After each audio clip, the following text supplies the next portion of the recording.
Gentlemen, this is an absolute honour. This kind of conversation is something that is extra special because we're celebrating 40 years since the first Adelaide Grand Prix here. Stefan, you were there, you were racing. Yesterday I did remind you that it was 40 years and you looked at me like this. Take us back to that time, please, sir. It's so iconic. Yeah, it was, no one expected or knew what to expect when we came here, because it was the first race, of course, in Australia and Adelaide, but it was a more than pleasant surprise for everybody.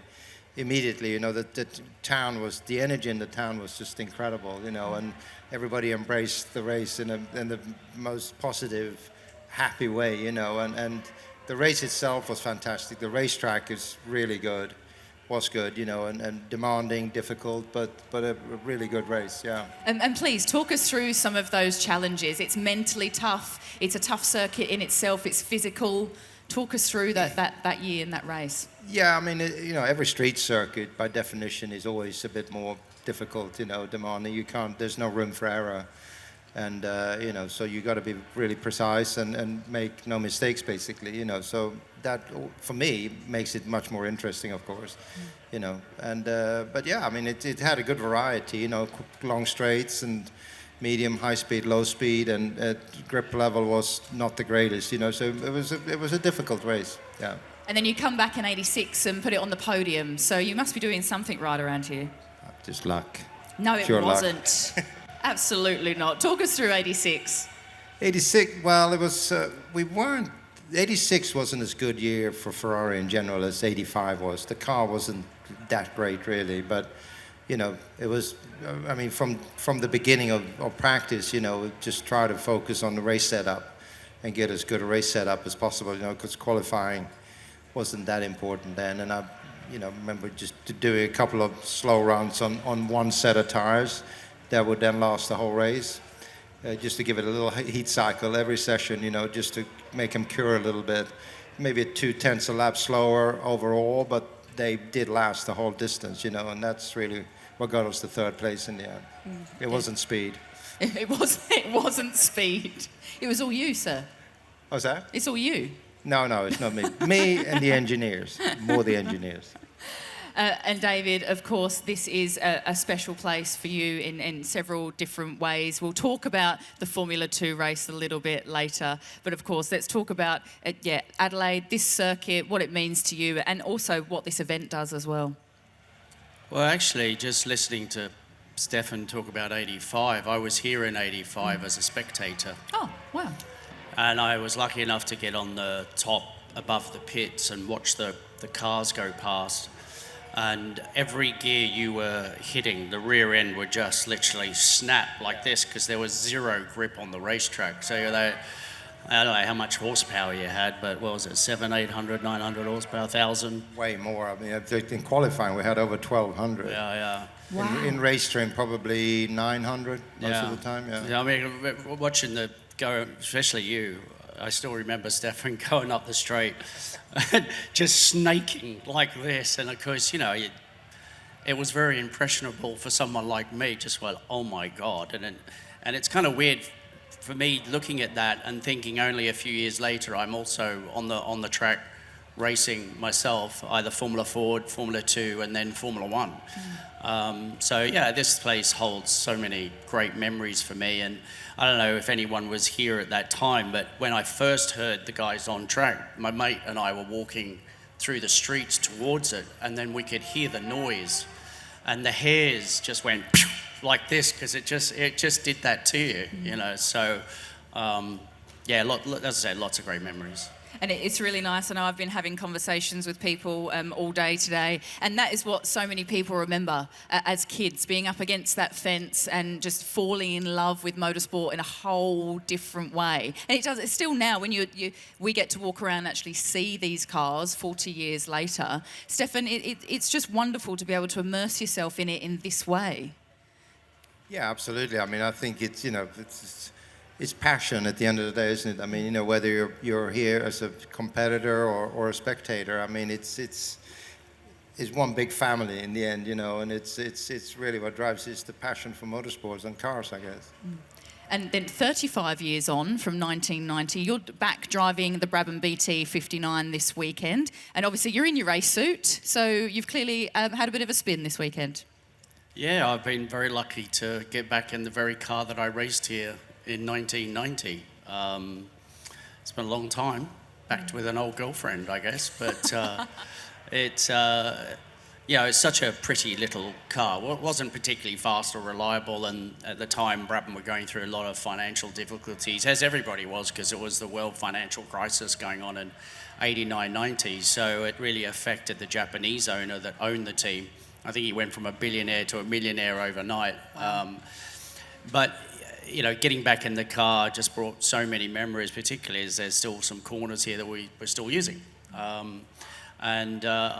get to drive that, and I'm also driving Damon Hill's car, the BT60B, which obviously was, again, a bit of a tough year for him, but both those cars were our introduction to Formula One. So that's what gave us our opportunity. So you've got to look back in fond memories with that as well. And of course, driving a car that bears your family name, your legacy, I don't think many of us can really comprehend what that would mean to you as well. Yeah, no, absolutely. I mean, obviously, Brabham goes back all the way. My dad, sort of 7 decades of racing, in Formula One. He was so successful in Formula One, and it's great to see the BT19, the Repco Brabham that Repco have brought over. Stunning. So for me, my very first race in a Formula One was Monaco, and I'm sitting on the grid, with the Brabham hissing Sid, which is this one here on the steering wheel, looking down in front.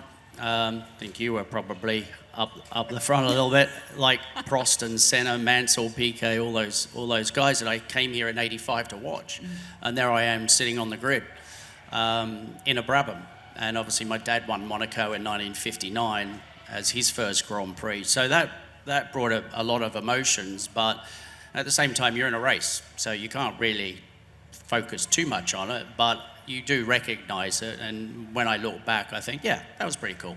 I know. I love that about race car drivers. They do these amazing things and they go, oh yeah, that was pretty good.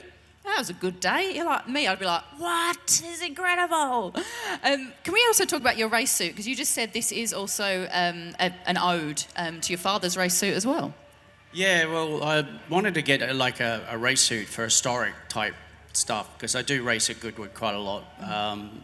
And I just thought a replica of my dad's race suit in the late 60s, 1970, would be a good shout. So HRX actually did the suit for me, and it's paid homage to my dad, really.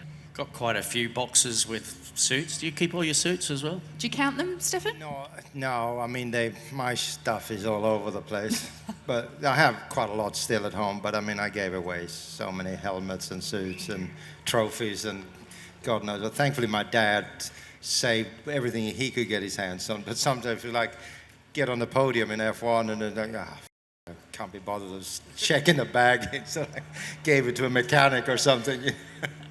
But when you do see suits like this that are paying homage to Sir Jack and all the wonderful memorabilia that we're really surrounded with this weekend as well, surely it brings back a flood of memories for you. Yeah, it does. I mean, now when you get on a bit, and you have a distance to what you were doing, you get a chance to reflect on everything, but when you were in the middle of it, when you're running, you don't think about that. So all you want to do is win.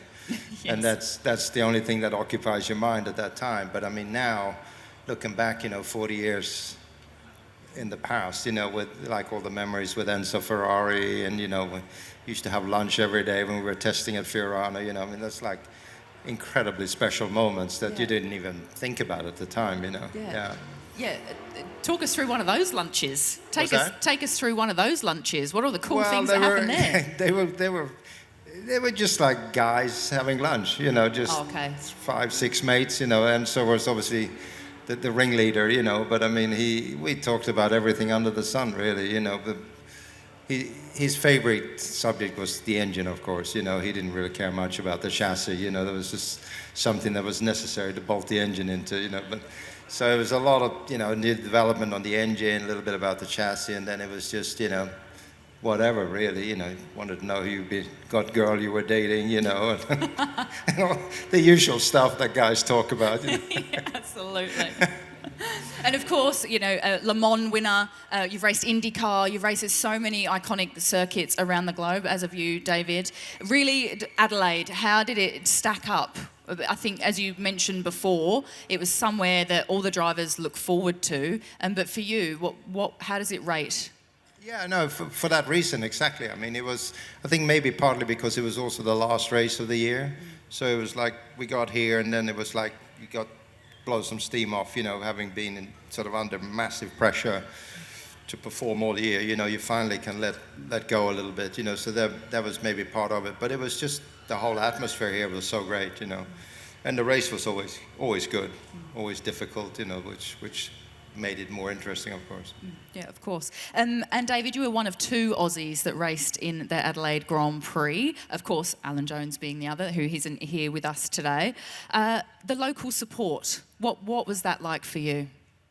Yeah, I mean, again, great memories. I remember just sort of walking into a shop, and buying something, and as I'm walking out, they go, "Hey, good luck this weekend," And I have a great memory of actually being in the pits and looking at the grandstand, and there was someone holding a massive banner, and it said, "Football, meat pies, kangaroos, and David Brabham." And I looked at that, I thought, I got to meet those people. So we ended up hooking up, having a good old chat. Oh, yeah. It was great. That is very cool. That was one of the memories. But yeah, I mean, obviously, I had tremendous support as an Aussie racing in the Grand Prix, and something I'll always remember. And yeah, great, really good. Can we please talk about the Formula 2 race here?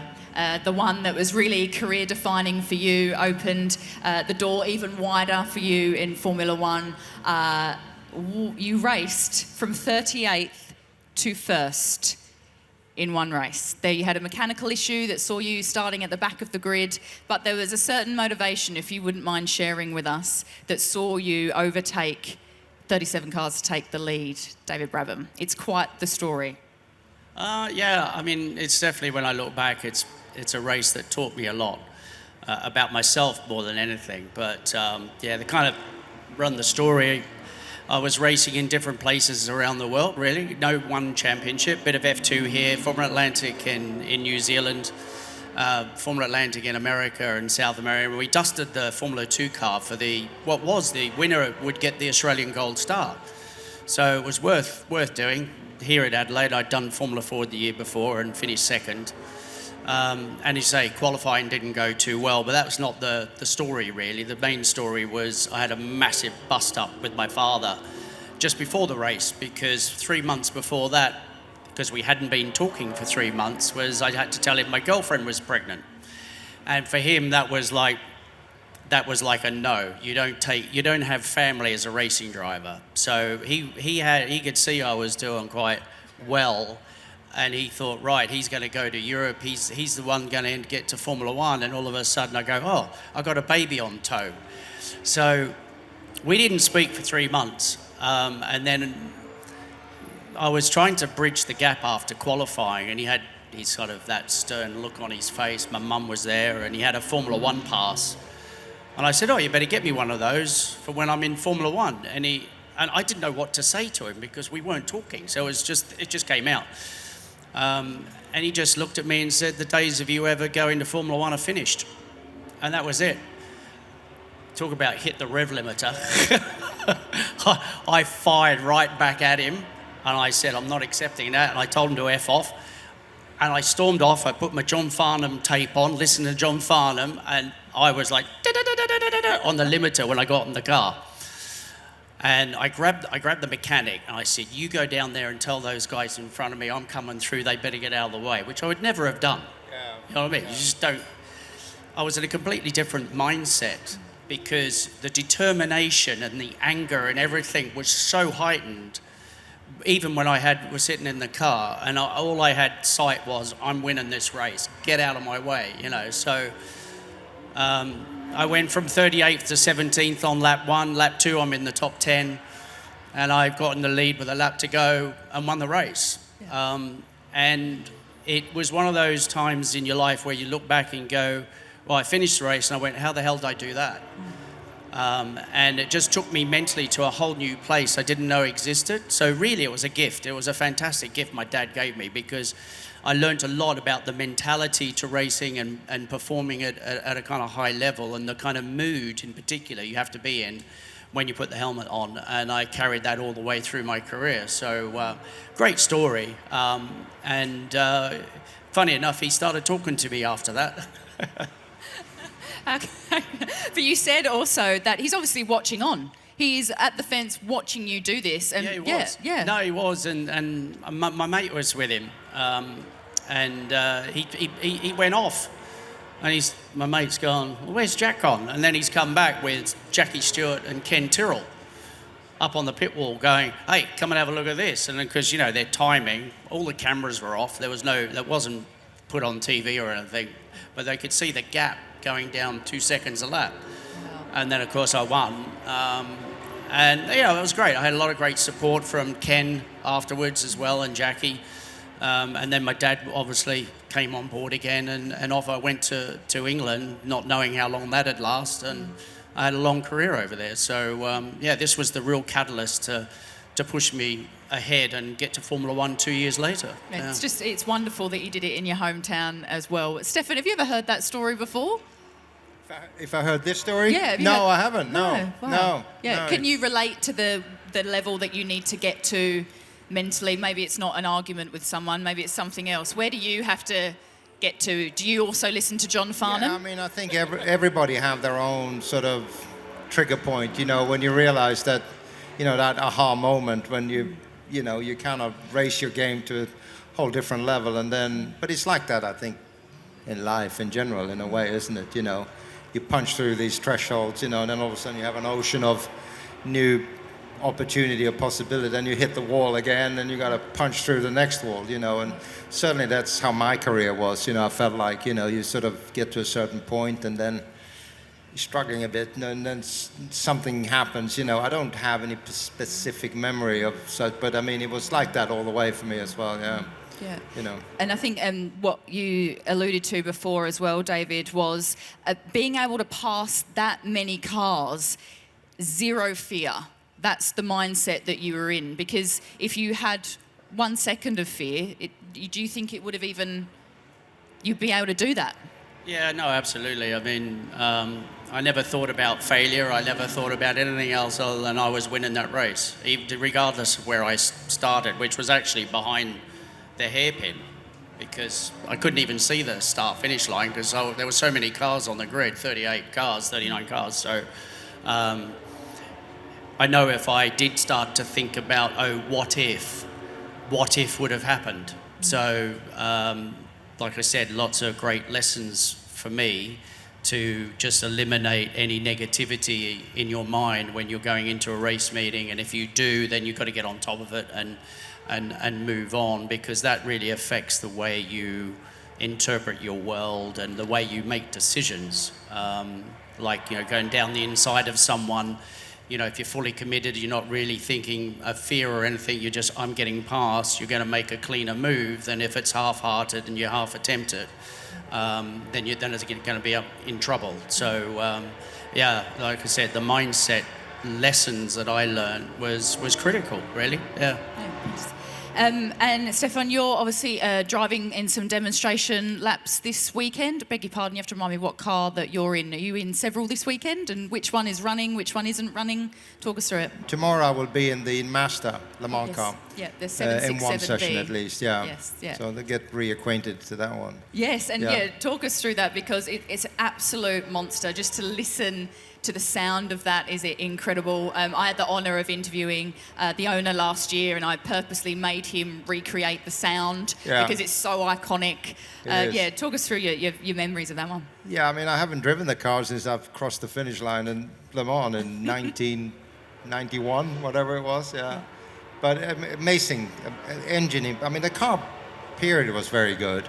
Very nice, well-balanced, easy car to drive, but the engine was extraordinary. And then, so it's 11,000 RPM, but it's really 33,000 because there's three ignitions, three ignitions per rotation. Wow. So that's why you get that super high-pitched sound, you know. Inside it's not too bad, you know, because it just sounds like, no, but from the back, from the exhaust, it's like insanely loud, you know, and high pitch.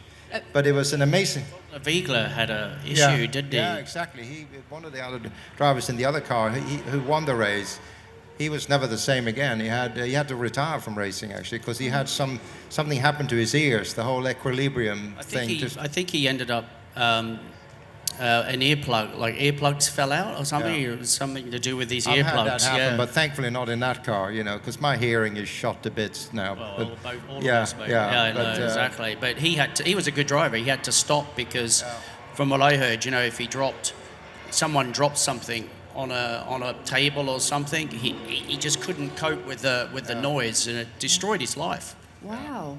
Gosh. Well, yes. Make sure earplugs absolutely in. Good point, actually. I didn't even think of that. I better put some massive, great big cotton wads in as well. Yeah. And then maybe afterwards just keep them in, because then you can just walk around blissfully. Anyone calls you, sorry, can't hear you. Complete ignorance, exactly, yeah. Well, thank you both so much for your time. We are just thrilled to have you here, both for another year. You guys are such massive advocates for this event, and it's truly an honour to share these stories with you. So everyone, please put your hands together one more time. David Brabham, Stefan Johansson.